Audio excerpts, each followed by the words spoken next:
Hey everybody, how's it going? Hope you're having a lovely day. So a lot of people have asked, why is it that I'm so negative on Apple when it comes to right to repair, in particular when they've said that they are now going to support right to repair, and they also came out with the Independent Repair Provider Program. Apple came out with the Independent Repair Provider Program that is supposed to be a way for shops like us to be able to get parts. So what are you complaining about?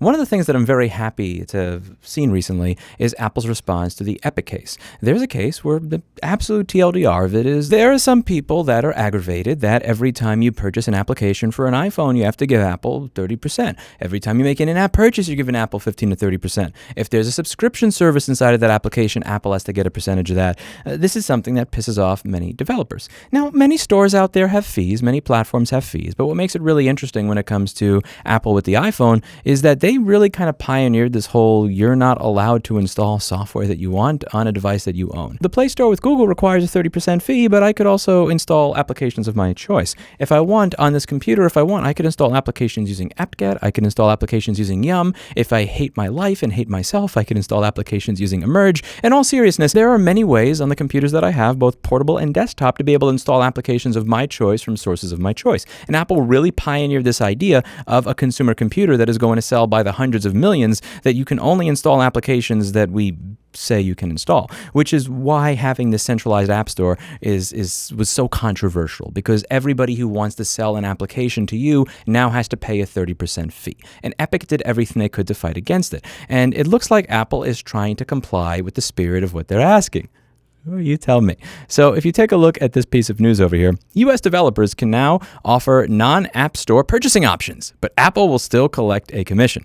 So the TLDR of this whole thing is that Apple used to collect a 30% commission. However, if you wish to have a direct connection with your customer where they can purchase the application directly from you, Apple is now only going to request a 27% commission, which is it's specific number. This specific number is a fuck you for many reasons. If you are getting credit card processing for your business and you're a new business that doesn't really have any history and you don't have a large quantity, on average, what you're going to be paying is somewhere around a 2.9% transaction fee with a 30% one-time flat fee. That means that if I spend $100 with your business, you will get approximately $97 because you take off the 3% plus the 30 cents. So of $100, you're going to get around $97. 3% gets taken off. So what Apple's saying is, listen, we're not handling the payment anymore.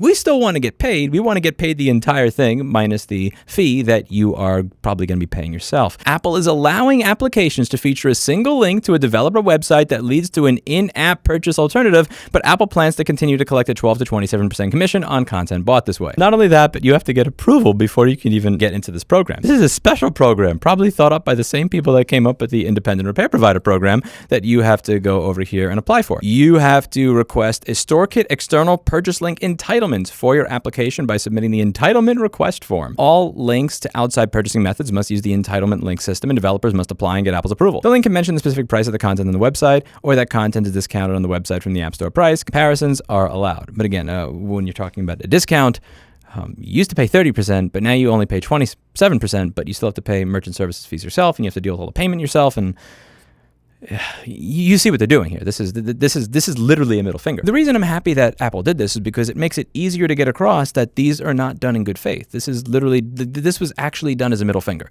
There's no other way to interpret this other than a middle finger.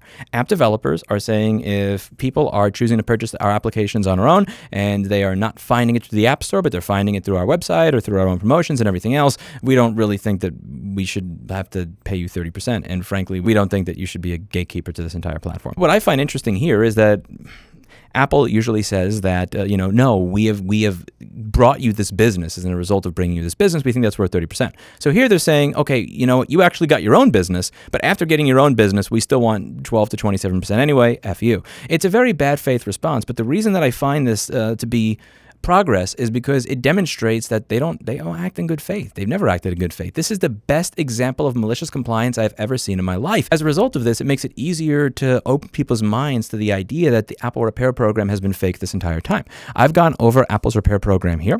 I went over it a little bit more bluntly over here. I went over it again over here, and I've talked about why it is when Apple says that they support right to repair, I have absolutely no confidence in this being good faith. If Apple says they support a right to repair bill, it makes me think that we screwed up writing a right to repair bill. Like, there's no world in which this company is actually engaging in good faith with people that want freedom. It's not a thing. I care about right to repair. I know people that care about right to repair. Lots of people don't give a shit about right to repair. But there are a lot of people who are going to read this that don't really know about right to repair or care about it, that will be able to, once they see what we say about right to repair and Apple's response to right to repair, will go, oh yeah, that program's probably fake. I saw what they did with the Epic situation.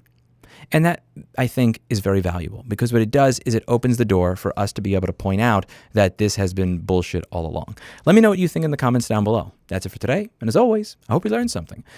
Do consider purchasing computers that allow you to install software from sources of your choice. This kind of stuff does matter. You know, I don't want to live in a future where everything is a subscription, where somebody else gets to decide what I get access to, what I can read, what I can use, what I can't use. And that's just, it starts with stuff like this. Let me know what you think in the comments down below. See you in the next one. Bye now.